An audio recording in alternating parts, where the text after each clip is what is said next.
It moves with the patience of centuries, an ancient ribbon of silver that has carried life, death, and legend along its endless journey to the sea.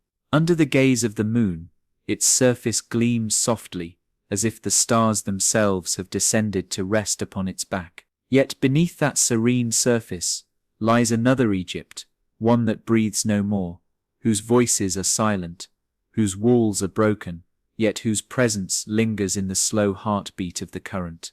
The wind moves gently through the papyrus reeds along the banks, whispering in a language older than the empires that once rose here.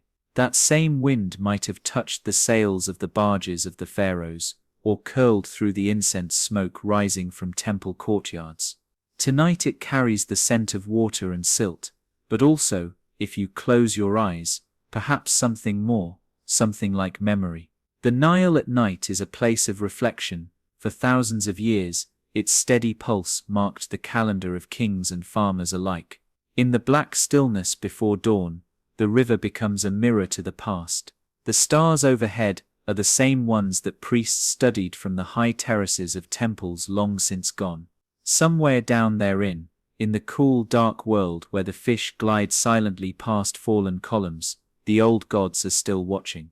It's easy to think of Egypt's grandeur in golden sunlight, the glint of statues, the white glow of limestone walls, the bustle of markets, and the commanding shadow of colossal gateways. But the Nile hides a softer, darker Egypt, one that never appears in the desert postcards. This is the Egypt of dreams and ghosts, where sandstone and granite rest on the riverbed like sleeping giants, and the carvings that once told the stories of creation are now softened by centuries of silt. For as long as the Nile has flowed, it has been both a giver and a taker. It nourished the fields, but it also claimed land and stone with equal appetite. Some losses were gentle, slow erosion, the wearing away of a riverbank over lifetimes. Others came suddenly, with floods that swallowed villages, caves and temples, pulling them into the depths where no sunlight could follow. And so somewhere beneath the black waters, there are places where the gods once walked in stone form, where candles once flickered against painted walls, now extinguished forever. But the river, in its infinite patience, also guards what it takes. Unlike the desert, which strips ruins bare under the sun, the Nile hides them under its shifting sands and whispering currents, keeping them from the eyes of looters for hundreds, sometimes thousands of years. The underwater silence becomes a kind of vault, a library of the drowned. For centuries, these submerged sanctuaries existed only in fragments of memory. Local fishermen told stories of strange shapes glimpsed under the water, of nets catching on what felt like great stones, of carved faces staring up from the mud. Travelers' journals hinted at lost cities somewhere near the mouth of the Nile, but the specifics blurred like the shifting riverbanks themselves. To most of the world, they were myths, part of the romantic haze that has always surrounded Egypt. But the river never forgets. And neither do the stories. If you listen closely, standing on the deck of a small boat drifting with the current, you might hear them, not in words, but in the rhythm of the water against the hull.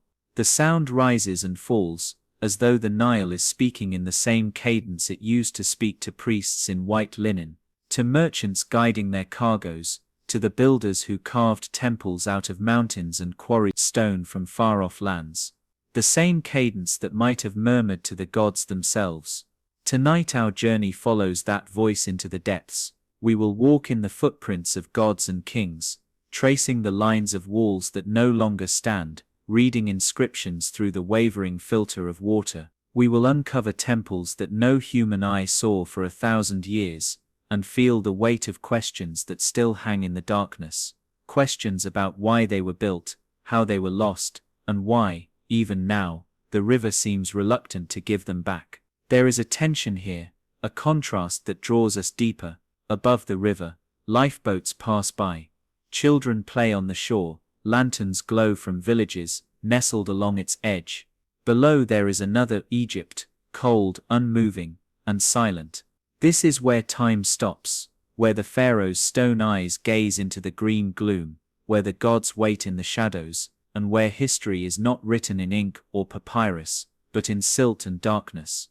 The Nile is not just a river, it is a storyteller. It speaks not in a single voice, but in layers, surface ripples telling the tales of today, deeper currents, carrying the weight of centuries.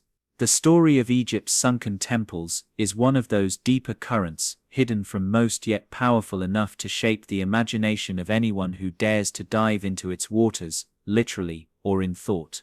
As we begin, picture yourself there, the deck beneath your feet swaying gently, the lantern at your side, casting a small circle of light in the darkness. Around you, the wide Nile stretches into shadow. Somewhere below, resting in silence, are temples whose columns still rise toward a surface they can no longer touch. It is therein, in the cool, unseen world, that our story waits. When we think of Egypt's temples, we imagine towering columns, carved with stories, wide courtyards, open to the blazing sun, and sanctuaries, where only the high priests and the gods themselves might tread. Yet these structures were more than monuments. They were living hearts of their cities, breathing the same air as the markets, the fields, and the riverbanks. They stood like guardians along the Nile, not merely watching over the people, but over time itself. The Nile's waters dictated the rhythm of life. When the river swelled with the summer floods, it brought rich black silt that fed the fields and made the land sing with green. When it receded, it left a calendar written in mud, a reminder that every year the people were reborn alongside their crops. The temples mirrored this cycle. They were places of renewal, where rituals echoed the great cosmic balance, where the gods were thanked for the flood and petitioned for the next one. A temple was not just a building, it was an axis between heaven and earth. Its very layout followed a sacred geometry: outer courts for the people, inner halls for the priests, and the innermost sanctuary for the god. The columns might have been shaped like lotus stalks, papyrus bundles, or palm trunks, each one a symbolic echo of the plants along the river's edge. The walls were more than stone. They were pages in a vast book, etched with myths of creation, battles between gods, the journeys of the sun, and the duties of the king. The Nile temples were also celestial instruments. The architects aligned them with the sun, the stars, and the horizon in ways that still baffle scholars today. At certain times of year, the rising sun would pour light directly into the sanctuary, illuminating the statue of the god, as if the heavens themselves were greeting their earthly counterpart. This marriage of architecture and astronomy was not decoration, it was devotion, a physical link between the rhythms of the cosmos and the cycles of the river. In the cool shadow of these stone giants, the daily life of Egypt unfolded. Priests moved in silence through pillared halls, their feet whispering across polished floors. The air was heavy with the scent of incense, a fragrant bridge between mortal and divine. Outside the temple gates, scribes recorded offerings, merchants traded goods for blessings, and farmers brought the first sheaves of harvest as tribute. Children played in the courtyards, their laughter mingling with the distant chants of prayer. In times of joy, processions wound their way down to the river, carrying gilded barks of the gods. In times of hardship, the people came in droves to plead for mercy. The temples were also seats of political power. They controlled land, collected taxes, and stored grain against famine. A powerful temple could be as influential as a royal court, and the high priest often rivaled the pharaoh in wealth and influence. The Nile's waters carried not only grain and goods, but also messages and decrees, binding these sacred sites into a web of power that stretched from the delta to the southern cataracts. And yet the river that sustained these temples was also their greatest threat. The Nile's floods, though life-giving, were unpredictable. In years when the waters rose too high, the temples closest to the banks found their lower courts submerged, their walls kissed by currents that left behind silt and debris. In other years, when the floods came late, or in unusual force, whole sections of riverbank could crumble away, pulling parts of temples down into the depths. Stone might seem eternal, but under the patient pressure of water, it yields, Over centuries, these temples became as much a part of the river as the reeds and the fish. Barges passed their grand facades as naturally as clouds pass over the desert. Pilgrims navigated narrow channels to reach sanctuaries built on islands, where the water lapped gently at the temple steps. In the minds of the people, the river and the temple were not separate entities, they were partners. The Nile was the artery, the temple was the heart. Some temples, like those of Thebes or Luxor, still stand today, in proud defiance of time. But others, especially in the delta, and near the river's shifting mouths, slipped quietly away. Their columns sank, their reliefs grew dim in the gloom, and their gods' images vanished from mortal sight. To later generations, these absences became mysteries. Why had the gods abandoned these places, or perhaps had they chosen to hide them beneath the water for reasons beyond human understanding? The answer is a mixture of science and story. We know now that shifts in the river's course, combined with earthquakes, rising sea levels, and centuries of flooding, claimed these sacred places. But to the ancient Egyptians, nothing happened without divine reason. The Nile itself was a god, Hapi, the bringer of abundance, and when it took back the land, it was as if the god had decided that a chapter had ended. In this way, loss became part of the temple's own mythology.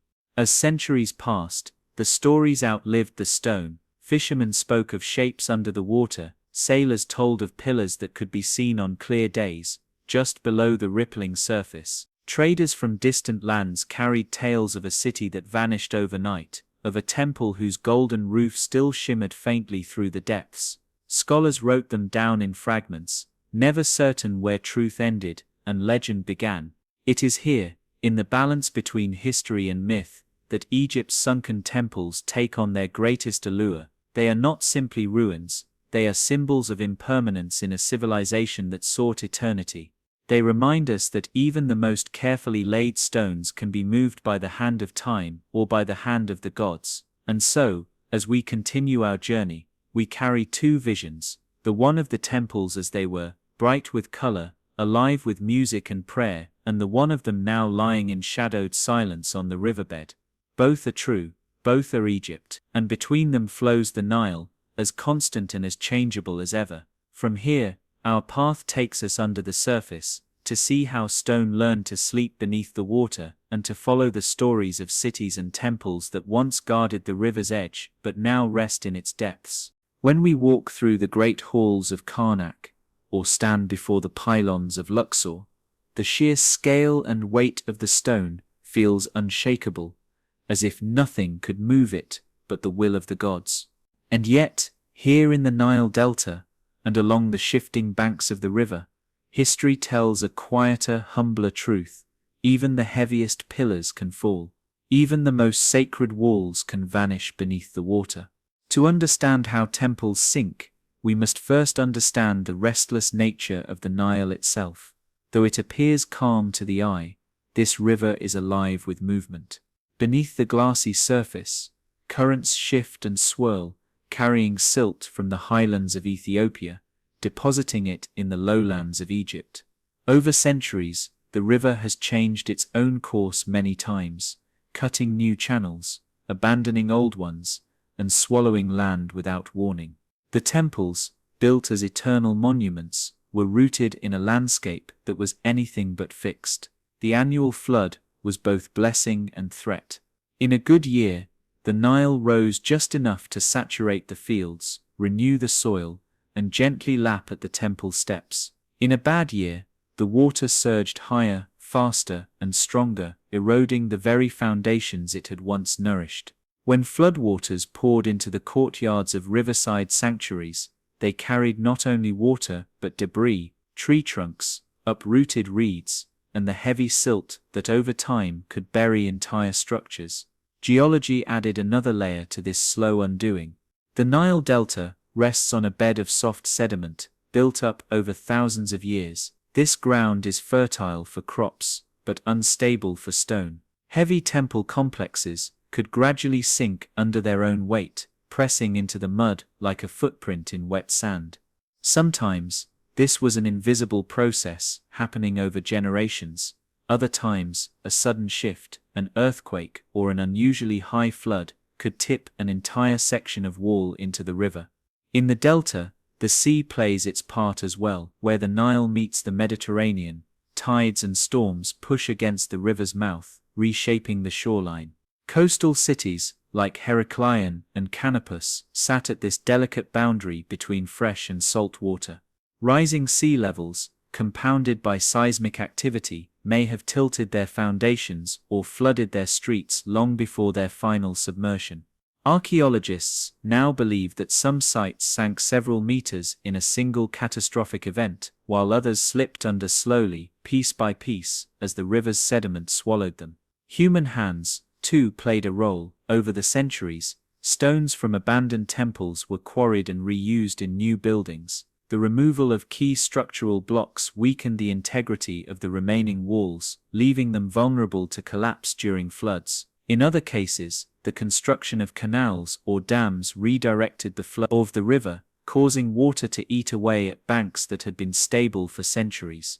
Even the most pious rulers made decisions that unknowingly hastened the disappearance of sacred places. The sinking of a temple was not always sudden, and that may be why these losses became woven into legend rather than recorded as fact. Imagine a temple standing proud in one generation, its columns kissed by the morning sun. In the next generation, the lower steps are submerged year-round, fish darting where worshippers once walked. In another century, only the upper walls remain visible during the dry season, until one year they do not emerge at all.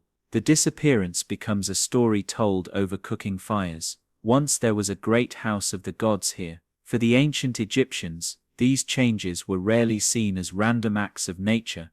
The gods governed all things, and a temple's destruction might be interpreted as divine will. Perhaps the deity had withdrawn, retreating into the hidden realm beneath the waters, or perhaps the temple's purpose was fulfilled, its power sealed away in the riverbed, to be guarded until the gods chose to reveal it again. These beliefs ensured that the sunken sites were respected, even feared. Fishermen avoided casting nets too near. Sailors offered quiet prayers as they passed overhead. Modern science strips away the veil of myth, yet it replaces it with a different kind of wonder. Sediment analysis tells us how layers of silt buried walls, sometimes as quickly as in a single season. Core samples reveal traces of ancient earthquakes, their tremors rippling outward to crack foundations. Sonar mapping shows us the contours of drowned streets and courtyards, preserved in astonishing detail under meters of sand.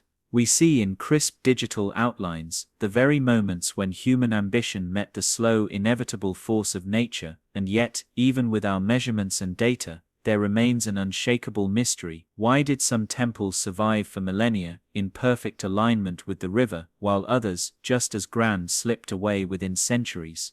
The answers lie in a delicate combination of geography, geology, climate, and chance, a reminder that history is shaped not only by kings and armies, but by the quiet persistence of water.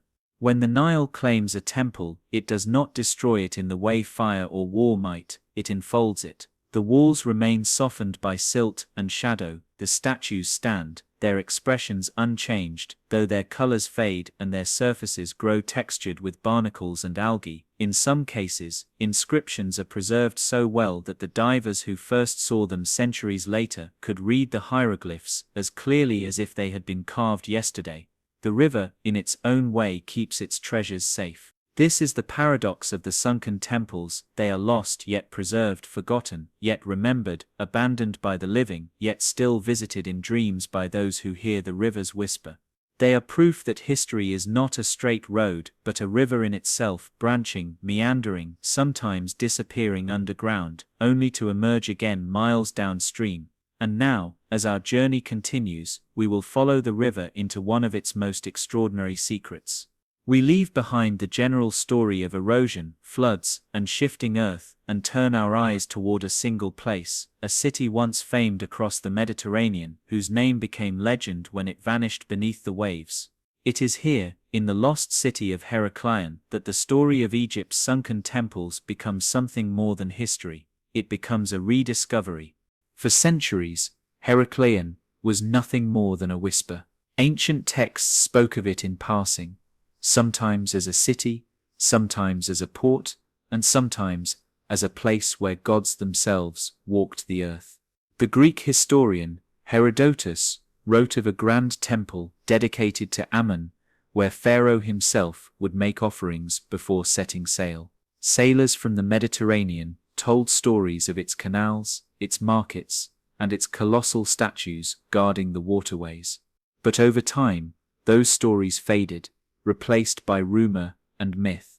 By the medieval period, Heracleion's very location had been lost to memory, as though it had been a dream told at dawn and forgotten by midday. The name itself carries a weight of mystery. To the Greeks, it was Herakleion, the city of Heracles. To the Egyptians, it was Thonis. These were not merely two names for the same place, they were two ways of seeing it. In the Greek mind, this was a place where their demigod hero had once set foot, sanctified by his presence. In the Egyptian mind, it was a sacred port where gods like Ammon, Khonsu, and Mut were honored with festivals that drew pilgrims from every corner of the Nile Valley. Both traditions agreed on one thing: it was a city of divine significance, a threshold between worlds. Herakleion was strategically placed in the canopic branch of the Nile, near where the river spills into the Mediterranean. This made it a jewel in Egypt's crown of trade, where goods from Africa, the Levant, and the Aegean exchanged hands. Its harbors were lined with warehouses, storing grain, oils, perfumes, and gold. Foreign ships arrived, bearing wine, pottery, and exotic animals. But the city was more than commerce. At its heart stood the temple of Ammon-Jereb, a structure so large and so revered that even the pharaoh was required to perform certain rituals there before being formally recognized as ruler. Festivals in Herakleion were said to be unlike any others in Egypt. The river became a procession route for gilded boats carrying the god's statues, escorted by chanting priests and the music of sistrums and drums. The air filled with incense and the shouts of the crowd. Offerings of bread, beer, and flowers floated on the water, carried toward the sea.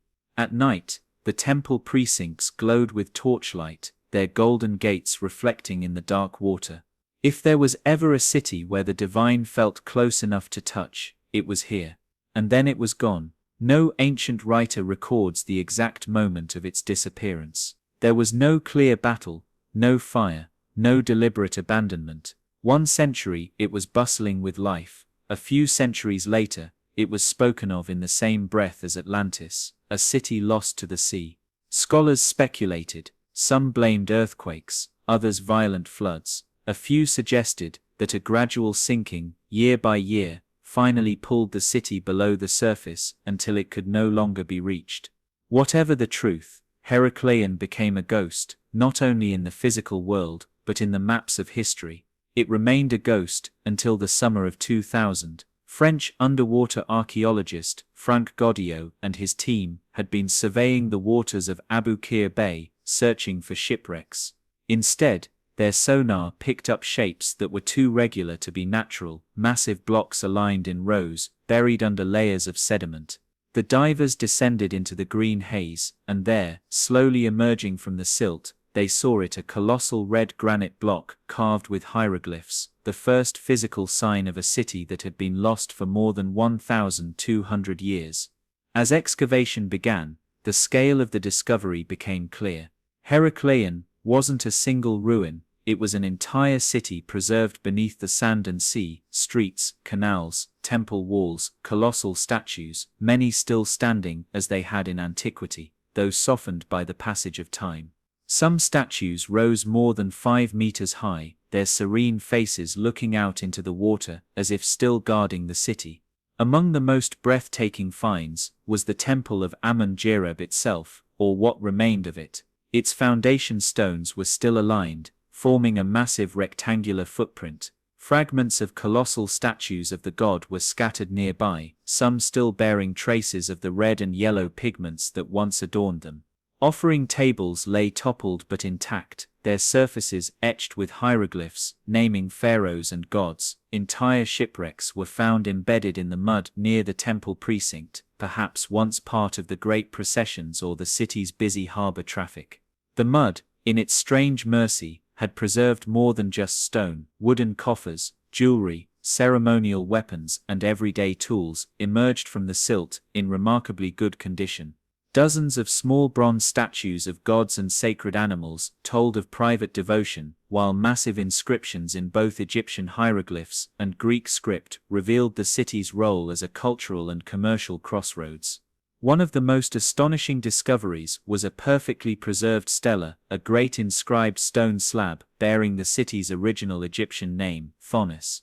It confirmed what historians had long suspected: Heracleion and Thonis were indeed the same city, a place known differently to different worlds. This was more than archaeology, it was the restoration of an identity lost for more than a millennium. Standing amid the ruins, the divers described an otherworldly silence. Light filtered down through the water in slow-moving beams, catching on the carved faces of gods and kings. Schools of fish passed between statues' legs. The carved walls, once touched by priests in linen robes, were now home to coral and anemones. It was a place both alive and dead, where the line between past and present blurred into the timeless rhythm of the water, and yet, even with this rediscovery, Heracleion remains partly hidden. Much of the city is still buried under sediment. Some sections lie beyond the reach of current excavation efforts. The reasons for its sinking, earthquake, flood, gradual subsidence, are still debated and may never be fully known. Like the Nile itself, Heracleion reveals its secrets slowly. But one thing is certain: the city was not erased. It waits, it sleeps, and through the work of modern explorers, it has begun to dream again in the minds of those who hear its story.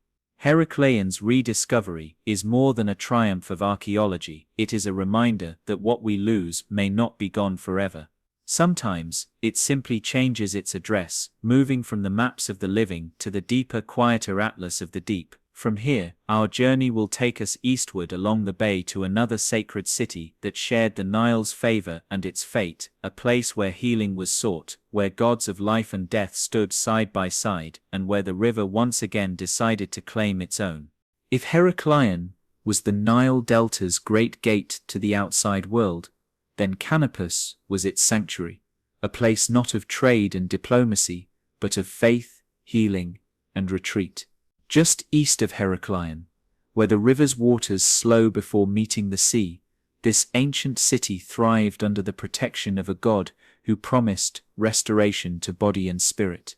While merchants and sailors crowded Heracleion's quays, Canopus was the destination for those seeking something less tangible than goods, something that could not be measured in weight or coin. Canopus was famed for its temple of Serapis, a deity whose origins bridged cultures. Born from the fusion of the Egyptian god Osiris and the Greek god Hades, Serapis was at once a ruler of the underworld and a giver of life. He was a god of healing, dreams, and rebirth, a figure who held dominion over both the mysteries of death and the blessings of renewed health. Pilgrims traveled from across Egypt and the Mediterranean to seek his aid, guided by stories of miraculous recoveries and divine visions. Approaching Canopus by river must have been a slow, reverent experience. The air would grow quieter as the city came into view, the bustle of the trade routes replaced by the low murmur of pilgrims and the lapping of water against the docks. Towering columns rose from the temple precinct, their capitals carved in the shape of papyrus and lotus, symbols of life emerging from water. The great temple itself was adorned with reliefs, showing Serapis seated on a throne, flanked by sacred animals, his presence both regal and compassionate. Within the temple, the atmosphere was different from that of the grand processions of Heracleion. Here the tone was hushed, the light dim. Pilgrims bathed in sacred basins before entering, cleansing themselves physically and spiritually. They carried offerings of incense, bread, and small votive statues shaped like parts of the human body: legs, arms, hearts, symbolizing the ailments they sought to heal. The air was thick with the smell of burning resin, and the steady chanting of priests created a rhythmic pulse that seemed to slow the heart. The healing rites of Canopus were as much about the mind as the body. In the inner chambers of the temple, the sick and troubled could spend the night in a practice known as incubation. They would lie upon mats, surrounded by the flickering shadows of oil lamps, waiting for dreams in which Serapis might appear to them. In these visions, the god would offer cures, guidance, or reassurance. Upon waking, temple priests would interpret the dreams and prescribe remedies, sometimes herbal, sometimes ritual, and sometimes symbolic acts meant to restore balance to the soul. Beyond the temple walls, Canopus had a reputation that stretched into the realm of pleasure as well as piety. Later Greek and Roman visitors spoke of gardens, festivals, and music that filled the city during certain seasons. Some accounts paint it as a place where healing and indulgence met, where the weary body could be soothed in both sacred pools and lavish banquets. Whether these tales reflect truth or the embellishment of travelers' imaginations, they add to the city's aura, a place where life was celebrated even in the shadow of death. And then, like Heracleion, Canopus was claimed by the water. Its fall is shrouded in the same mix of science and mystery. The soft sediments beneath the city may have shifted after an earthquake, causing parts of the temple complex to sink. The rising waters of the Nile Delta and the encroachment of the Mediterranean may have eroded its foundations. Floods may have swept through its streets, loosening stone until it slipped into the current. Whatever the exact sequence of events, the temple of Serapis and much of Canopus vanished beneath the waves, leaving only stories to drift from generation to generation. For centuries these stories persisted. Fishermen spoke of pillars visible under the water on calm days, of nets that caught on something too large and regular to be rock. Sailors claimed to see strange lights in the depths, perhaps moonlight catching on marble, or perhaps the lingering presence of the god himself. The people who lived nearby regarded the waters with respect, for they knew a sacred city slept there. It wasn't until the early 21st century, during the same archaeological efforts that revealed Heracleion, that Canopus re-emerged from its watery exile. Frank Godio's team, mapping the seabed of Abu Qir Bay, began to uncover lines of stone that formed streets, courtyards, and colonnades. Statues of priests, sphinxes and gods rose from the sand as divers brushed away centuries of sediment. Pieces of marble flooring, still faintly patterned, hinted at the elegance that once greeted pilgrims' steps. Among the most remarkable finds were the remains of the Serapis temple itself. The most remarkable finds were the remains of the Serapis temple itself. While much of its superstructure was gone, its foundation blocks were still aligned, their surfaces inscribed with dedications in both Greek and Egyptian. In the temple precinct, divers found bronze and stone votive offerings, tiny replicas of limbs, eyes and organs, offered by the sick who once sought healing there. Some had been placed carefully in niches, others lay scattered, where the collapse of walls had flung them. One artifact, in particular, captured the imagination of the team, a life-sized granite statue of the god Hapi, personification of the Nile itself, holding offerings in his hands. His serene expression seemed to mirror the unchanging flow of the waters that now surrounded him. To see Hapi standing on the seabed, flanked by drifting schools of fish, was to feel the intertwining of myth and reality. Water had claimed the city, and yet here stood its divine embodiment, untouched in purpose. As in Heracleion, the mud had been a protector as much as a tomb. Delicate jewelry, coins and ceramic vessels were recovered intact. Some coins bore the faces of rulers who reigned centuries apart, suggesting that Canopus had been a place of pilgrimage for many generations before its end. Even amphorae used for oils and perfumes were found with residues still clinging to their interiors, offering chemical clues to the healing practices once performed there. Standing among the ruins of Canopus, modern divers have described an uncanny calm. The water muffles every sound, turning the city into a place where time feels suspended. The temple's columns no longer rise toward the sky, but the spaces between them still hold the sense of a gathering place, a sacred presence. In the soft light that filters down through the bay, the fallen stones and silent statues seem less like the wreckage of a past age and more like a dream the river has chosen to keep. Canopus may have been a city of healing in life, but in death it has become something else, a reminder that the sacred does not vanish when its walls fall. It changes form, it moves into memory, into story, and in this case, into the slow, perpetual embrace of the Nile and the sea. For those who once came here in hope, the god may have answered their prayers in ways they never expected, granting not only the healing of the body, but the preservation of a city's soul beneath the waters. From here our journey will leave the realm of the ancient pilgrims and enter that of the modern explorers, the divers and archaeologists who first brought Heraclion and Canopus back into the world's awareness. They too have their rituals, not with incense and chants, but with sonar scans, waterproof notebooks, and the patient art of brushing sand from stone in a place where time has stood still.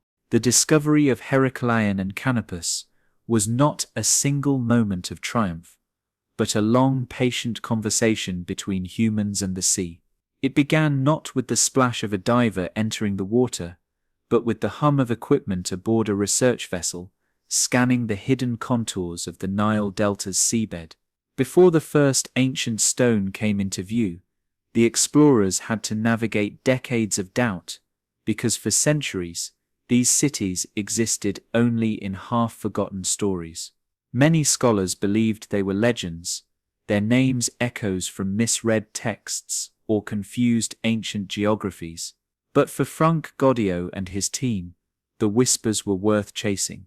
The search in the late 1990s, Goddio, a French underwater archaeologist with a reputation for meticulous research, began focusing on Abu Qir Bay. The bay, just north of modern Alexandria, had a history of shipwrecks and shifting sands. Local fishermen spoke of catching nets on stone roads beneath the waves. Historical records hinted at cities that once stood near the canopic mouth of the Nile, a river branch now long vanished. But the sea here was murky, with visibility measured in meters or less. If ruins lay below, they would be hard to find. The first phase was a mapping operation. Using sonar and magnetometers, the team slowly charted the bay's floor, searching for geometric shapes amid the natural ridges and dunes. Day after day, the readings came back with only hints, a sharp line here, a rectangular shadow there. But the patterns began to emerge, as if the seabed itself was reluctantly revealing a buried blueprint. Then came the moment that shifted suspicion into certainty. One survey pass returned the clear outline of something massive, too straight, too deliberate to be a natural formation. Further passes confirmed it, a block of carved stone nearly 3 meters long. It lay half buried, waiting. The first diving in Abu Qir Bay is not like plunging into the crystal waters of a tropical reef. The sea here is heavy with silt from the Nile, its visibility clouded by centuries of sediment. On some days, divers could barely see their own hands. On others, they had only a few meters of green gloom ahead of them. The water was cool, the currents unpredictable, yet it was in this obscurity that the past was hidden. The first dive to the site was a mixture of exhilaration and discipline. As they descended through the shifting green, the shape appeared, first as a shadow, then as stone. Brushing away the soft film of silt revealed carved lines, hieroglyphs. The divers ran gloved fingers over them, tracing the work of hands that had been dust for over 1,000 years. This was not an isolated artifact. The sonar had been right. This was the edge of something much larger. The team worked in slow, deliberate movements. Archaeology underwater is a delicate art. Every gesture stirs the sediment, and one careless fin kick can erase the visibility for hours. Instead of trowels, they use soft brushes, and sometimes their own fingertips, to clear inscriptions. Each find was measured, photographed, and mapped before being moved, or more often left in place. Expanding the map weeks turned into months. The divers traced walls that ran for dozens of meters, then turned corners into courtyards. They found columns lying where they had fallen, streets lined with the faint outlines of buildings, and carved statues that loomed out of the shadows like sleeping sentinels. The city plan began to take shape on the archaeologist charts, revealing that Heraclion and Canopus were not small settlements, but sprawling urban centers with harbors, canals, and monumental temples. Some days, the finds were breathtaking, colossal statues of red granite rising more than 5 meters tall, their expressions as serene as when they last saw daylight. Other days, the team worked for hours to uncover something as small as a gold earring or a fragment of painted pottery. Both, in their own way, were treasures. A statue spoke of the gods and rulers. A piece of pottery spoke of the people who lived in their shadow. The human element, life on the research vessel, became its own kind of ritual. Early mornings began with weather checks. Winds and waves could halt work before it began. The divers prepared their gear with quiet efficiency, checking oxygen levels, regulators, and communication lines. Meals were quick, conversations sparse. Beneath it all was the shared knowledge that at any moment, one of them might touch something no human had seen for more than a millennium. In interviews, Gaudio has described the feeling as time collapsing. Underwater, there is no horizon, no sky, only the artifact before you and the slow drift of silt. You might be brushing the sand from a statue's cheek, and in that moment, the centuries between you and the artisan who carved it seem to dissolve. You are both there, working on the same stone. Challenges beneath the waves. The underwater environment was not always kind. Shifting sands sometimes reburied sites between dives, forcing the team to start over. Strong currents could scatter delicate artifacts, or make certain areas unsafe to explore. Visibility often worsened in the afternoon, as the winds picked up, and always there was the silent pressure of the water itself. Diving at depth meant time was limited, and every minute spent at the site was a race against both the clock and the elements. Despite these challenges, the finds grew more extraordinary. Shipwrecks, still holding cargo, lay in the mud near the temple sites, perhaps vessels once used in festivals, or traders caught in the city's final days. Bronze coins, inscribed with both Greek and Egyptian symbols, told of a place where cultures met and merged. A massive stela, inscribed in clear hieroglyphs, confirmed the city's original Egyptian name, Thonis, settling a centuries-old question. Bringing the past to the present, every artifact recovered from the bay had to be treated with the utmost care. Objects that had spent over 1,000 years underwater could deteriorate quickly once exposed to air. On board the vessel, conservation specialists stabilized the finds,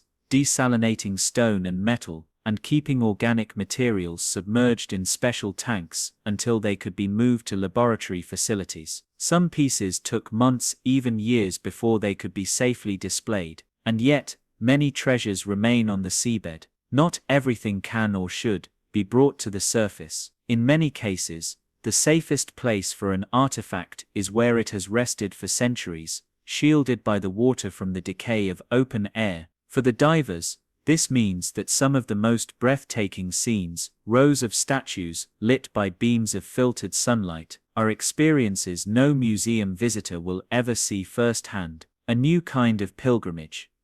In a way, these divers have become the new pilgrims to Heracleion and Canopus. They travel not with offerings of incense and bread, but with air tanks and underwater cameras. They kneel not in prayer, but in careful study, their reverence expressed through preservation. They too emerge changed from the encounter, speaking of a profound calm beneath the waves, a sense of stepping out of time and into a shared human story. Their work ensures that the story of Egypt's sunken temples is no longer confined to whispers in ancient texts. Through their charts, photographs, and painstaking reconstructions, the cities have been brought back into the light of history, even if their stones remain in darkness. From the diver's world, our journey now turns back to the temples themselves, not as whole cities, but as the scattered monumental fragments that rest in the quiet blue. These are the statues, the carvings, and the sacred images that once towered over processions and offerings, now standing in the company of fish and drifting weeds. There is a moment, every diver says, when the outline appears. At first, it is only a shadow in the greenish haze, vague, uncertain, easily mistaken for a rock or ridge of sand. But then the edges sharpen, a chin, a shoulder, the curve of a crown, and suddenly, You are staring into the stone eyes of someone who has been waiting for you for over 1,000 years. Beneath the Nile's delta waters, the statues stand like silent sentinels. Some rise from the sediment, with only their heads visible, as though the rest of their bodies are still dreaming beneath the silt. Others lie toppled, their faces turned upward, toward the light filtering down in wavering beams. Their scale is breathtaking, red granite pharaohs, towering over 5 meters, their muscular arms crossed in the traditional pose of kingship, gods and goddesses, seated in serene authority, sphinxes half swallowed by sand. The kings and the gods, many of these statues once flanked the entrances to temples or lined processional ways. Their presence was both a welcome and a warning. You were entering sacred ground, a place where mortal law bowed to divine will. In the murky water, they still exude that authority.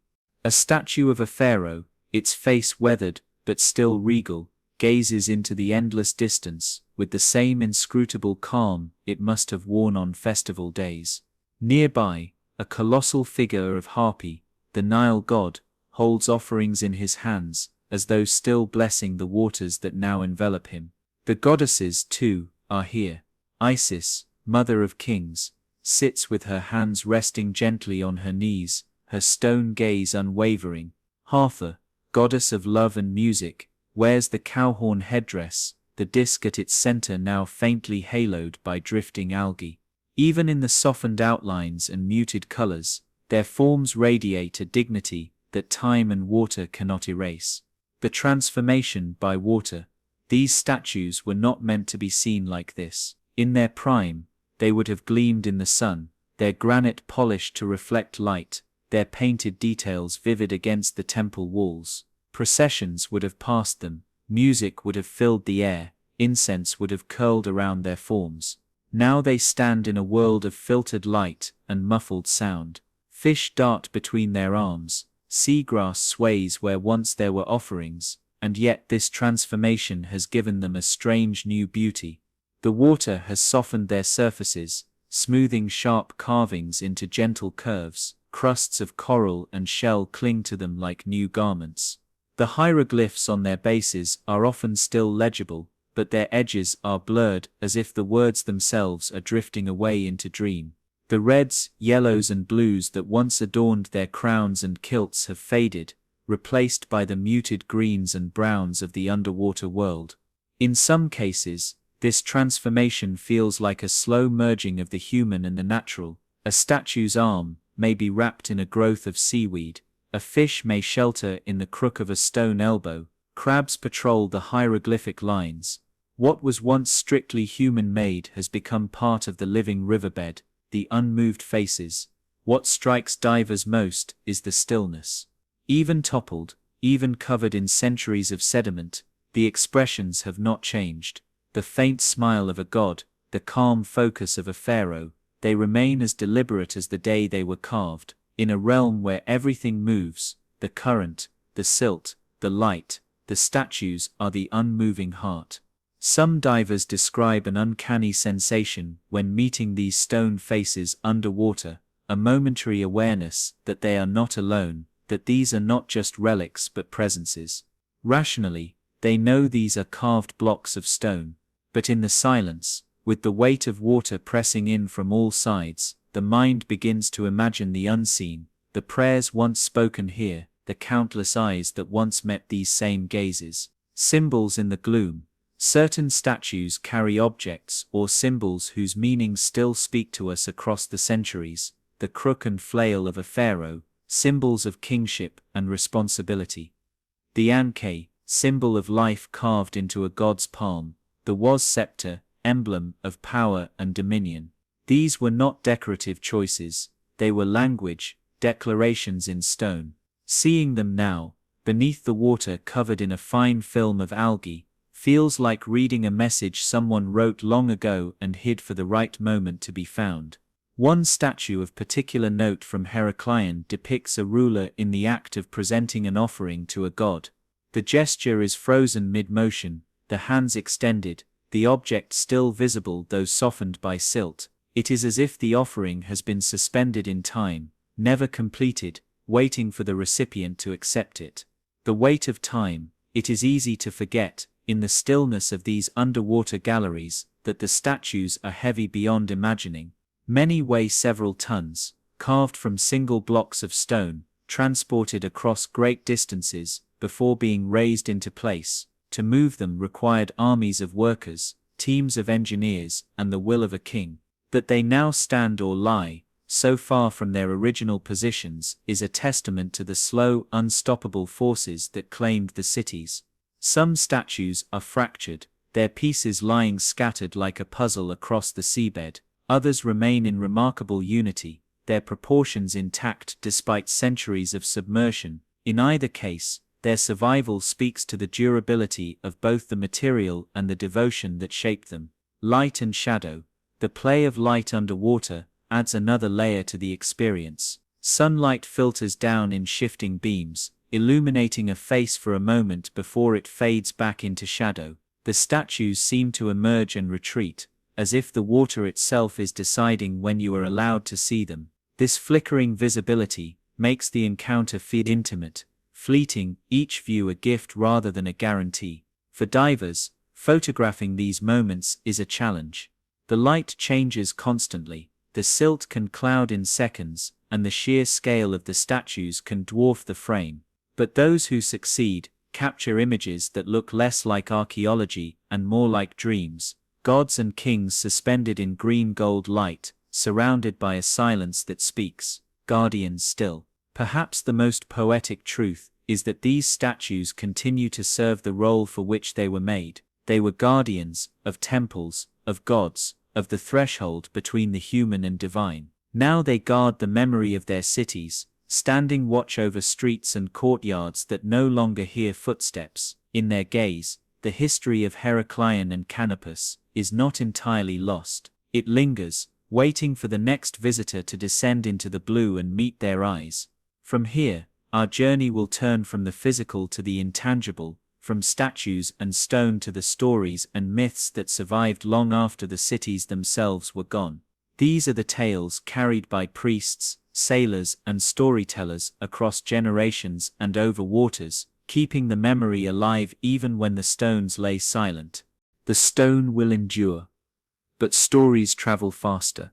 Long before divers traced the lines of statues in the dim green light, the memory of Egypt's sunken temples had already slipped beyond the reach of hands and into the current of human speech. When the columns fell and the gods vanished beneath the water, what survived was not just buried in mud, it was carried in voices. Fishermen told the first versions, their nets snagging on shapes in the riverbed. They spoke of roads under the water, of walls that rose in straight lines and vanished into the silt. Sometimes, they said, on a day when the Nile ran calm and the sun was high, you could look down and see the glint of stone, or a carved face, staring back up at you. They gave these places names, half warning, half reverence, the drowned gate, the sleeping court. Merchants too had their tales. Sailing from port to port, they repeated what they'd heard along the river, that a great temple of the god Ammon lay beneath the waves, its treasure still sealed inside, that a city devoted to healing had sunk in a single night, pulled under by the wrath of the gods. But the gods themselves sometimes walked in the shallows where the temples had been, their feet stirring the silt. Such stories grew in the telling, acquiring the sheen of legend. For travelers from far-off lands, these tales were curiosities, exotic additions to their repertoire of wonders. For the people who lived along the Nile, they were something more, part of the landscape of memory. Even if no one alive had seen Heraclion or Canopus in their glory, the stories kept them tethered to the present. The temples were gone, but they were not absent. In the archives of ancient writers, fragments of these memories still survive. Greek historians like Herodotus wrote of a bustling port city with a sacred temple where kings made offerings before taking the throne. Later geographers noted the same city, but in different places on their maps. Already the geography was slipping, the city dissolving into uncertainty. In Egyptian texts, mentions of temples at the river's mouth mingle with hymns to gods who protect the waters. These records are not precise enough for modern maps, but they are enough to suggest the truth: the cities were real, and their disappearance was remembered. What is striking is how the stories often mirror the reality that archaeologists would one day confirm. The myths speak of cities on the edge between river and sea. The sonar scans revealed just that. The legends tell of colossal statues. The divers found them exactly so. Even the whispers of sudden sinking match the geological evidence of earthquakes and subsidence. In this way, the stories acted as a bridge between the last days of the temples and their rediscovery, a bridge that held for more than 1,000 years, and yet, the stories did more than preserve facts. They transformed them. When a statue is hidden under silt, it can be imagined in any size, any color. When a city is unseen, it can be perfect in memory, untouched by decay. Myths allow for exaggeration, for divine intervention, for poetry. They turn stone into symbol. In these tales, the sinking of a temple was not just a natural disaster, it was a divine act, a message, a cosmic event. The river had chosen to keep something for itself. In this transformation, something beautiful happens. The ruins gain a second life. They exist not only as physical remnants, but as places in the imagination. For centuries, Heracleion and Canopus lived in this form, sustained not by walls and columns, but by the human need to remember and retell. And when the divers finally found them, it was as though the two worlds, stone and story, had finally met again. Now, as we leave this bridge behind, we step fully into the realm of the mythmakers. We will follow their words into a deeper current, where the gods themselves are said to rise from the water, where temples sink not from flood or quake, but from the will of powers older than the Nile itself. When stone disappears beneath the water, the mind searches for meaning. For the ancient Egyptians, there was no such thing as an accident in the grand design of the world. If a temple sank, if an entire city vanished from the river's edge, then the gods had willed it. Nature was their voice.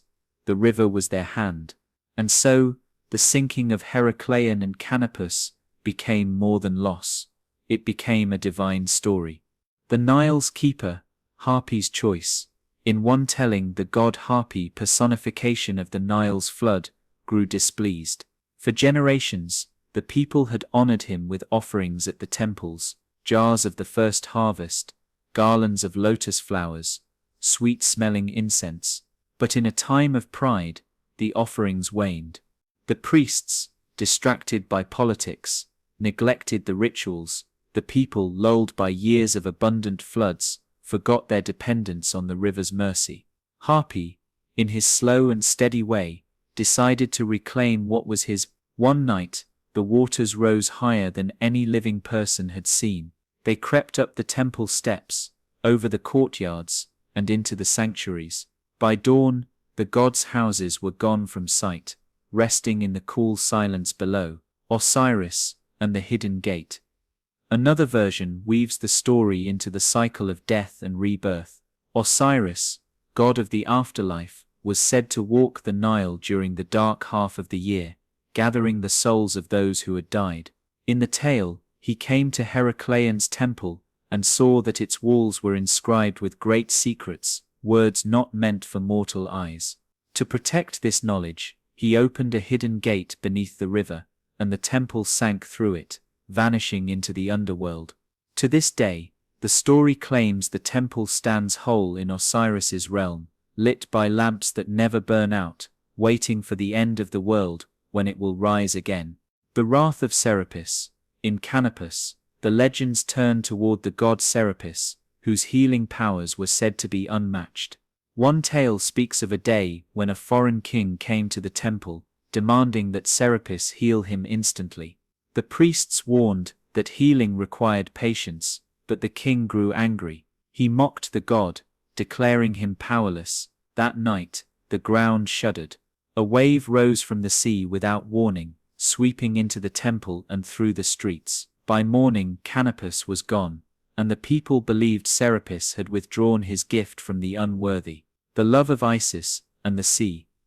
Some stories soften the destruction into an act of love. In one, the goddess Isis wept for her husband Osiris, and her tears flowed into the Nile, mingling with the sea. The river, moved by her grief, offered her a gift, a city to keep with her forever, safe from the touch of time. Heracleion, the tale says, was gently lowered into the depths, its columns wrapped in seagrass, its walls guarded by fish that carry messages between the goddess and the living. Those who dream of the city are said to have been touched by Isis herself. The Greek echoes, Heracles and the Sea King. The Greeks too had their versions. They believed the hero Heracles, whom they identified with the Egyptian god Shu, had once visited the city that bore his name. In one myth, Heracles angered the sea god Poseidon by refusing him tribute. In revenge, Poseidon sent a great surge to swallow the city. Yet in other versions, Heracles himself chose to sink the city to protect it from invaders, asking the sea to hide it until it could be rebuilt. Thus, even in Greek memory, the sinking was not destruction but concealment. Myths as mirrors, each of these stories reflects not just divine personalities but the values of the people who told them. To the Egyptians, the Nile was life itself. To lose a temple to its waters meant a failure in the sacred relationship between people and gods. To the Greeks, the sea was a place of both opportunity and danger, where heroes contended with forces greater than themselves.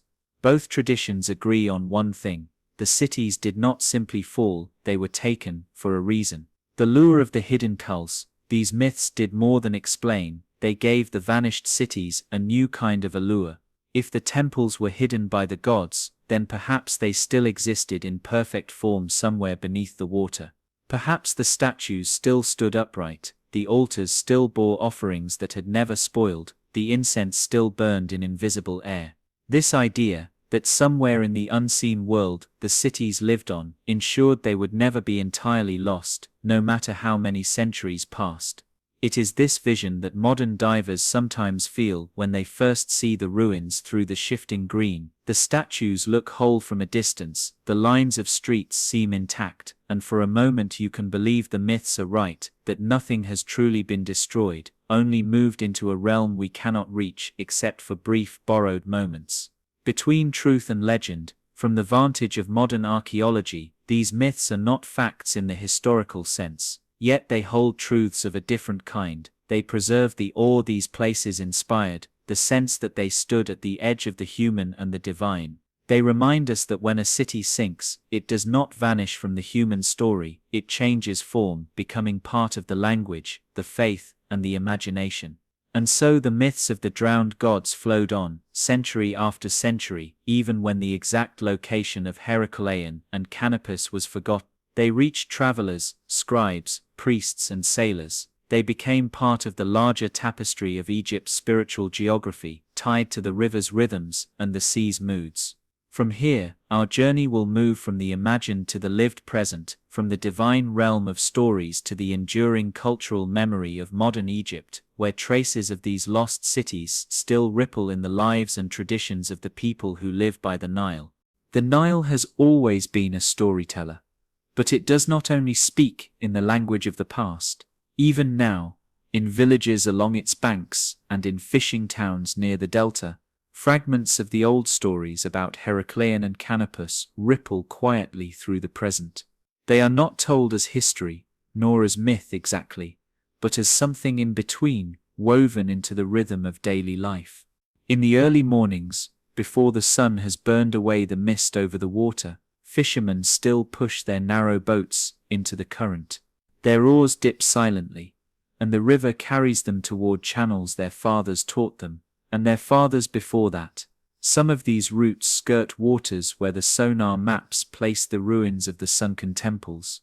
The fishermen may not speak of Heracleion or Canopus, but they know the old names, half erased by time, softened in local dialects. If you ask, some will tell you in hushed tones that there are places where the river remembers. They will say the fish grow larger there, but the nets catch more than fish, sometimes stone, sometimes carved wood, sometimes strange shapes from the mud. These finds are rarely kept. Many are tossed back without comment, as if to disturb them would invite bad fortune. The river gave them, and the river can take them back. The echoes are in the festivals too. In certain delta towns, the annual river processions still carry decorated boats laden with flowers, bread, and incense. Officially, these are celebrations of the Nile's life-giving flood.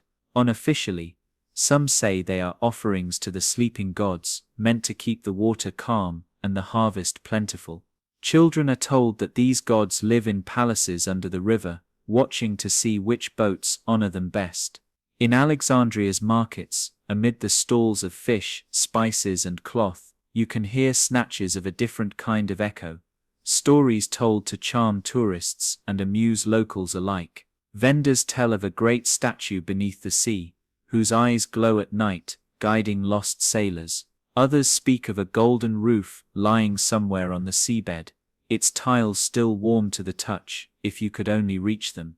These stories are told with a smile, yet they draw from the same current of imagination that carried the ancient myths. For divers and archaeologists working in Abu Qir Bay today, the echoes are more tangible. Local boat captains, often descendants of fishermen who navigated these waters for generations, have their own maps, mental charts, that note subtle changes in depth, the way the current moves, the color of the water at certain times of day.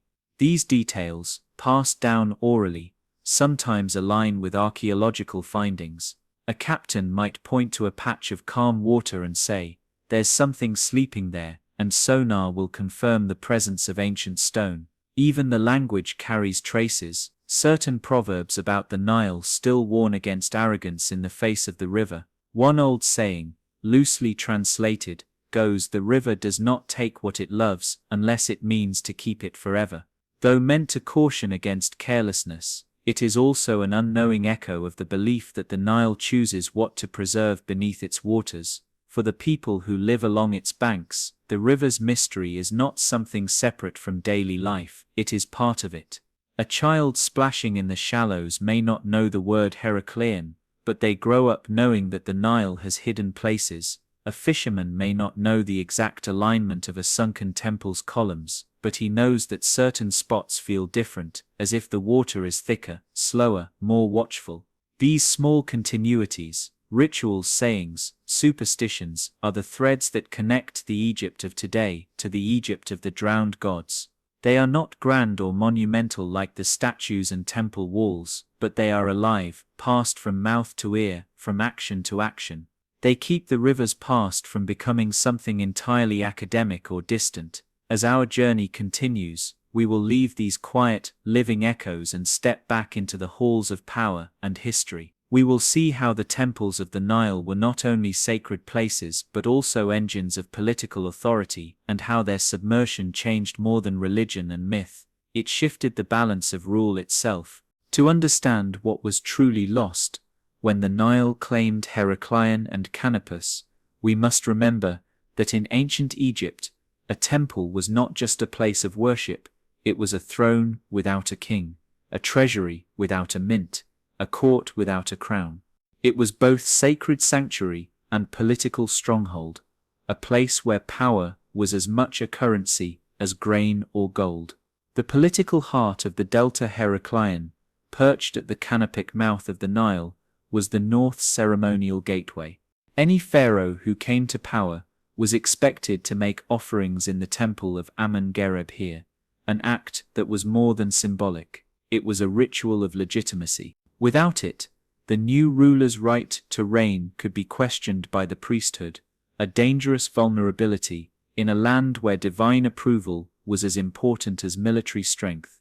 The high priests of Heraclion wielded influence rivaling that of the pharaoh's viziers. They controlled the temple's vast land holdings, collected tithes from merchants who used the port, and directed fleets of temple-owned ships along the Nile. These were not merely religious officials, they were administrators, diplomats, and financiers.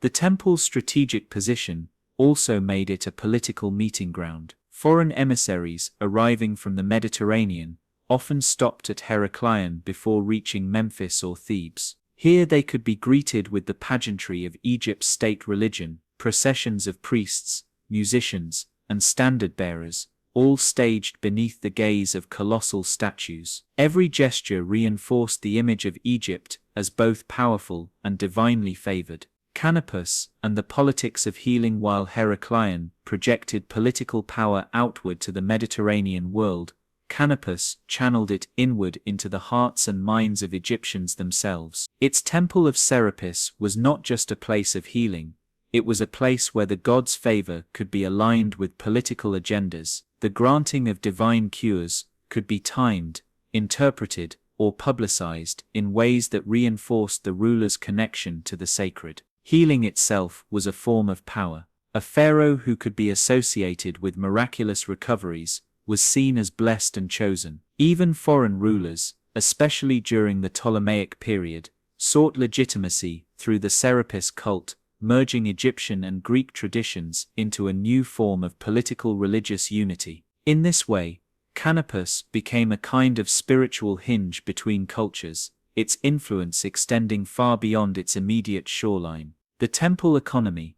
Both cities operated on what we might now call a temple economy. Their religious institutions owned farmland, employed craftsmen, and managed trade in goods brought in by pilgrims and merchants. The temples stored grain against famine, which gave them leverage over local populations during hard years. They employed scribes to keep detailed records of offerings, taxes, and land use. This economic reach meant that the loss of a temple was not just a spiritual blow, it disrupted the flow of resources and the web of obligations binding communities to the state. When Heraclian and Canopus vanished beneath the water, these networks collapsed in their immediate regions. The merchants who had paid duties at Heraclian's quays had to reroute through other ports, enriching other temples. Pilgrims seeking healing at Canopus had to turn to rival sanctuaries, shifting the balance of religious prestige. In a society where political power was inseparable from the control of sacred space, such shifts could ripple upward even to the royal court. Temples as keepers of law. It is easy to forget that temples also functioned as centers of law. Disputes over property, trade agreements, and inheritance were often settled in temple precincts under the supervision of priests who served as judges. The loss of a temple meant the loss of a legal forum, forcing cases to be heard in more distant cities and weakening the local authority of the priesthood. This decentralization could benefit a strong central government, but it could also create gaps in governance that ambitious local powers might exploit. The political aftermath of loss. The sinking of these temples did not happen in a vacuum. Their disappearance occurred during periods of shifting political landscapes, foreign invasions, internal dynastic struggles, and the gradual blending of Egyptian and Greek governance. It is possible that in some circles, the loss was seen as a divine verdict against certain rulers or factions. If the gods allowed their own houses to fall, what might they have been saying about the hands that governed Egypt? We know from surviving records that after Heraclian's fall, Alexandria's importance as a port increased dramatically. This was not coincidence. Alexandria's rulers seized the opportunity to draw trade, pilgrims, and political ceremonies into their own orbit. Canopus's loss may have had a similar effect, directing the flow of healing pilgrimages to temples favored by the Ptolemaic kings. The power beneath the water. Even in death, these temples retained a kind of political weight. Their stories could be invoked as cautionary tales, warnings about neglecting the gods, or reminders that even the mightiest can be humbled. Rulers who understood the symbolic value of these lost sites might claim to be the ones who would someday restore them, or at least honor them from afar. In this way, the sunken temples remained part of Egypt's political vocabulary, even if their stones were beyond reach. To look at these cities purely as ruins is to miss half the picture. They were engines of influence, repositories of wealth, and anchors of legitimacy. Their disappearance reshaped the balance of power in the delta, altered trade routes, and shifted the religious gravity of Egypt itself. The waters did not just cover stone, they redrew the map of authority. From here, our journey will step away from the tangible realms of politics and back into reflection, into the slow, meditative current of the Nile itself. We will think about water not only as a destroyer or preserver, but as something that holds memory, that both erases and records. The Nile remembers, in ways we cannot always see. It remembers in the fine layering of silt, each season's flood, pressing a new page over the last. It remembers in the cool preservation of statues and altars, locking them away from the sun and the dry wind. And it remembers in the soft erosion of names, in the steady blurring of carved lines, until what was once precise becomes something you must feel rather than read.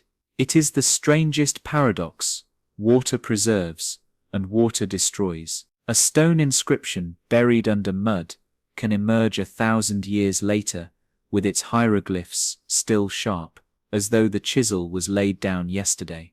Yet a temple wall left exposed to a single century of currents can have its edges worn into unfamiliar shapes.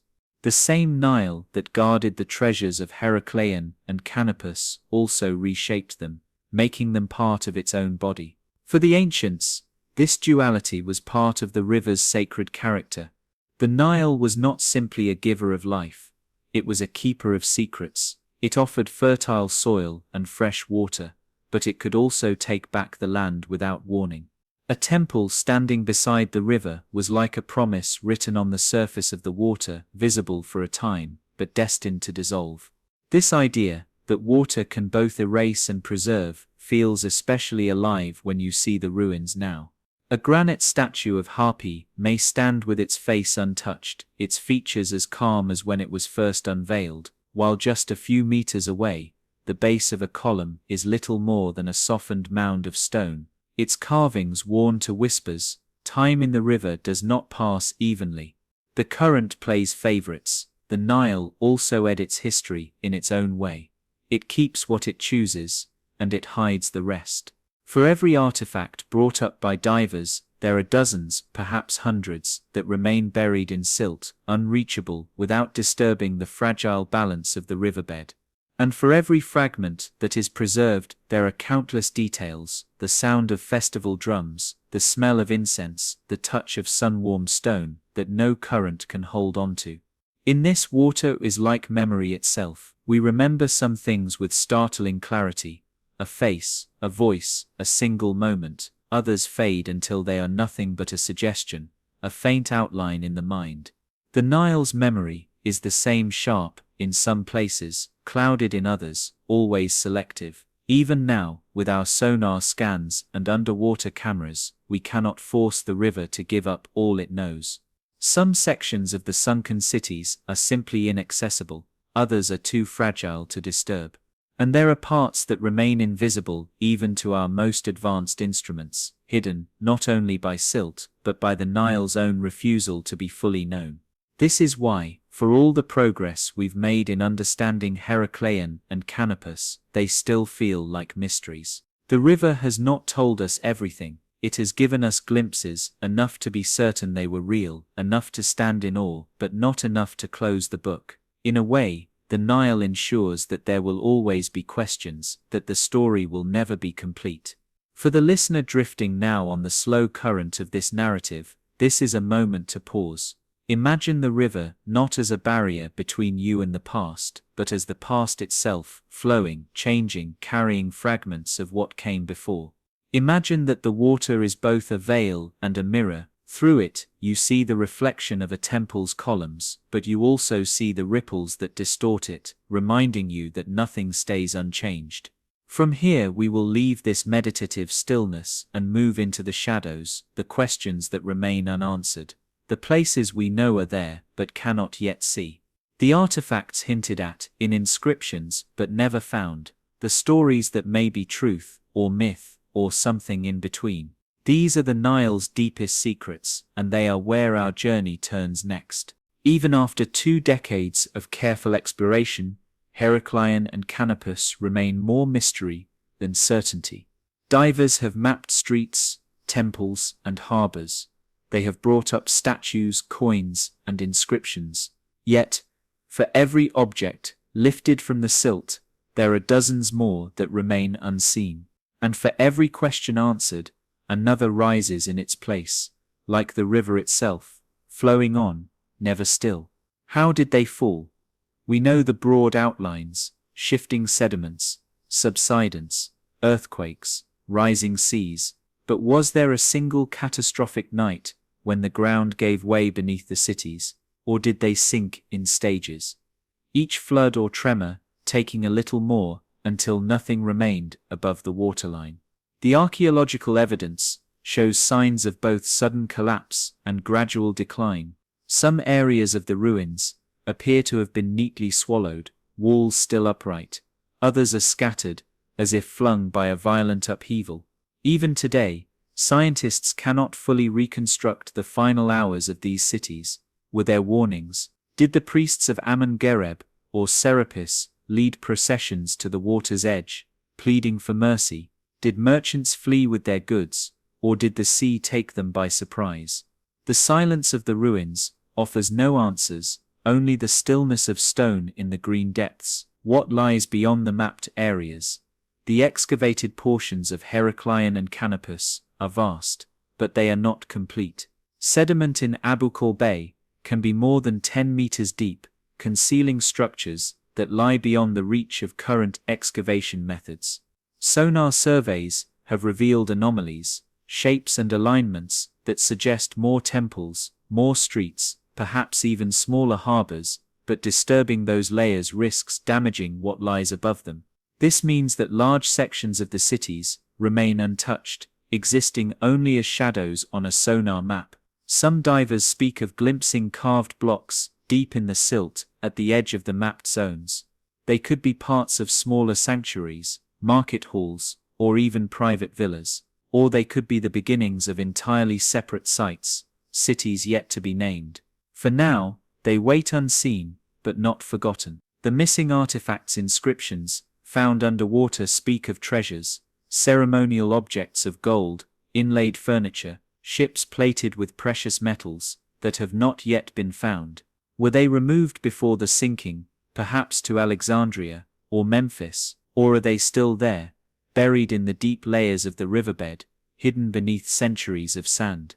It is possible they were looted in antiquity, their fate lost in the movement of armies and empires, but it is equally possible that some lie intact, preserved in pockets of silt that no diver has yet disturbed. One tantalizing mystery is the location of certain sacred statues mentioned in temple records, images of the gods, made not of stone, but of gilded wood or solid gold. Objects like these would have been the spiritual heart of the temple, the embodiment of the deity's presence. If any survived, they would be among the most extraordinary finds in Egyptian archaeology. The sacred alignment: some scholars believe the layout of Heracleion's temples followed astronomical patterns, aligning with specific stars or solstice points. If so, were these alignments disrupted before the city sank? Or did the sinking itself break a sacred order, prompting myths of divine displeasure? The partial maps we have suggest that certain temples were built on lines pointing to celestial events, but without the complete city plan. We cannot be certain. The mystery deepens when we remember that the Nile Delta's coastline has changed dramatically since antiquity. The sky seen from Heracleion's docks in 300 BCE may not have matched the sky seen from the same spot today. Were these cities placed here for reasons both practical and cosmic, or was their location simply a matter of trade and geography, their eventual sinking an unintended consequence? The voices we will never hear. There are questions that even the best preserved artifacts cannot answer. What did it sound like in Heracleion's harbor on a festival day? How did the temple of Serapis smell when incense filled its halls? What words were whispered in the dark during a night of healing in Canopus? These human details, so vivid in life, are gone. The river preserves the stone, but not the laughter, the footsteps, or the songs. And yet sometimes, a fragment can suggest the whole. A small clay cup, still holding traces of ancient herbs, hints at the healing rituals of Canopus. A broken ceremonial oar suggests a procession halted mid-ritual. A necklace, its beads still strung in perfect order, speaks of the person who once wore it, and the moment it slipped from their neck into the water. Myths as clues. We tend to think of myths as exaggerations, but in archaeology, they can also be maps. Local stories about glowing lights under the water may refer to shallow spots where white limestone catches the sun. Legends of sunken roads could correspond to ancient quays or causeways now buried in silt. Even the idea that the gods hid the cities may reflect a cultural memory of sudden disappearance. The challenge is in deciding which myths point toward truth, and which are simply poetry. The Nile's reluctance, perhaps the greatest unanswered question, is why the Nile, which has yielded so much, still holds so much back. Even with the tools of modern science, we can only touch the edges of these cities. We can map them in outlines, but not in full detail. We can recover their statues, but not their voices. It is as if the river has decided that some parts of its memory are not for us, not yet. For historians and archaeologists, this is both a frustration and a gift. Frustration because the answers may be just a few meters away, locked beneath a stubborn layer of mud. A gift, because mystery has its own kind of power. The unknown keeps the story alive, it keeps the listener leaning forward, wanting to hear the next chapter, and so the unanswered questions remain, not as failures of knowledge, but as reminders that the Nile is still writing this story. Every dive is a conversation, every artifact a sentence, and there are still entire chapters we have not read. From here, our journey turns toward reflection, a gathering of all we have seen, learned and wondered. We will step back from the specifics of stone and myth to ask what these sunken temples truly mean, not just to history, but to us here and now. The river teaches slowly. It does not hand over its truths in a single moment, but in currents, one detail at a time, one fragment after another. When we look at Heracleion and Canopus, we see not just lost cities, but mirrors held up to our own lives. In their story, there are lessons for kings and farmers, for builders and dreamers, for anyone who has ever thought that stone could last forever. The first lesson is that permanence is an illusion. The priests who tended these temples surely believed they were building for eternity. They aligned the walls to the stars, carved their gods in granite, and set foundations deep into the earth, and yet the earth itself shifted. The waters rose, what was certain became fragile. In this way, the temples remind us that nothing, no matter how solid, is beyond change. The second lesson is that loss is not the same as disappearance. For more than 1,000 years, these cities were gone from the maps, gone from sight. And yet, they lived on in the stories told by fishermen, in the myths passed down through generations, in the half-remembered names etched into ancient texts. They were absent, but not erased. Memory is a form of survival, even when the physical form is gone. The third lesson is that nature is both destroyer and archivist. The Nile took the temples from the surface, but it also kept them safe from looters, sandstorms, and sun. It sealed their statues in mud, preserving them for the moment when human hands would be ready to meet them again. This is how the river holds history, by deciding when to hide it and when to reveal it. The fourth lesson is that discovery is never truly finished. Even with sonar, maps, and careful excavation, Heracleion and Canopus remain incomplete stories. There will always be rooms we cannot enter, inscriptions we cannot read, and objects too fragile to move. Perhaps this is how it should be. Mystery has a place in our understanding, reminding us that knowledge is not a possession, but a relationship, one that requires patience and humility. And perhaps the most human lesson of all, every generation inherits unfinished work. The priests who built these temples could not have imagined divers in wetsuits brushing silt from their statues. The fishermen, who told stories of roads beneath the water, could not have guessed that scientists would one day confirm them with sonar. Likewise, we can only guess who will continue the search after us, and what they will see that we cannot. In the stillness of the water, surrounded by ruins, these lessons feel heavier, more immediate. A diver standing before a colossal statue in the green light does not see only the past, They see the long chain of moments linking the builder's chisel to their own hands. They see the truth that history is not a distant country, but a current that flows through us all. And so before we close, we pause here, between the known and the unknown, between the ruins and the myths, between the questions we've answered and the ones we cannot. We stand in that quiet space, where the water holds both memory and erasure, and we listen for the last whisper the Nile has to give. From here, our journey will end where it began, on the surface of the river, under the same moonlight, with the same patient current flowing beneath. But now, we carry with us all that the depths have shown us. Night returns to the Nile. The same quiet moon that once watched over the temples now spills its light across the slow, dark surface of the water. From the banks, the river looks unchanged, silver and black, shifting only in the faint breath of the wind. But you know now what lies beneath. You know that under these ripples are streets no foot has walked in centuries, statues whose eyes have seen both sunlight and shadow, and columns that once held the weight of gods. We began our journey here, listening to the whisper of the current. We end here too, but with ears tuned differently. Where once you might have heard only the small slap of water against stone, now you can almost hear the deeper murmur, the weight of time, the hum of memory, the slow, patient telling of stories too large to fit into a single lifetime. The Nile is not in a hurry. It has carried these secrets for more than 1,000 years, and it will carry them for 1,000 more if it chooses.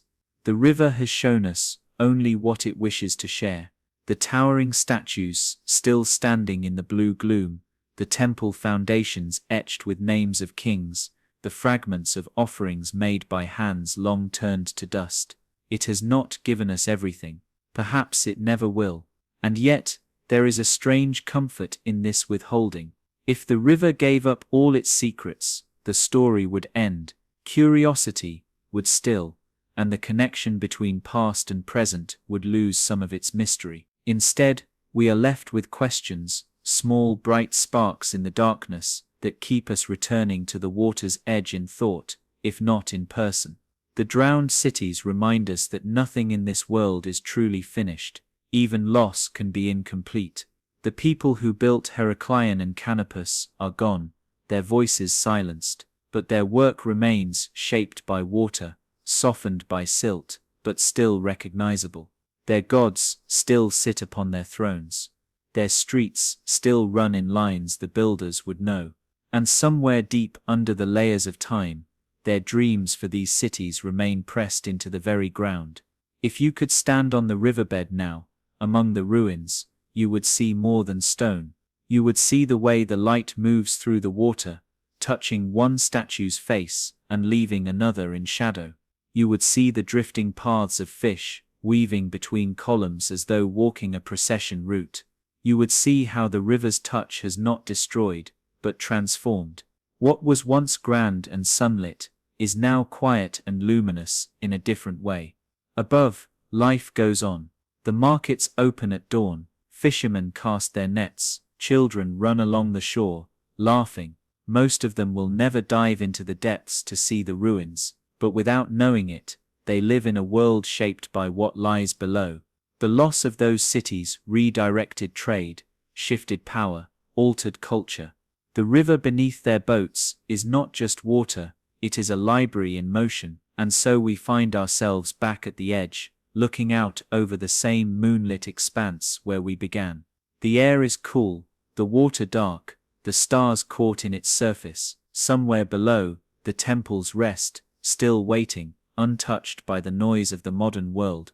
You may never see them with your own eyes, but you have touched them now in another way, through the slow drift of this story, through the words that have carried you down into their halls and back to the surface. The Nile will keep its secrets, that is its nature. But every secret it holds shapes the story we tell about ourselves. We are creatures who build, who lose, who remember, and who search. And as long as the river flows, there will be more to find, more to wonder about, more to imagine in the space between what is known and what is hidden.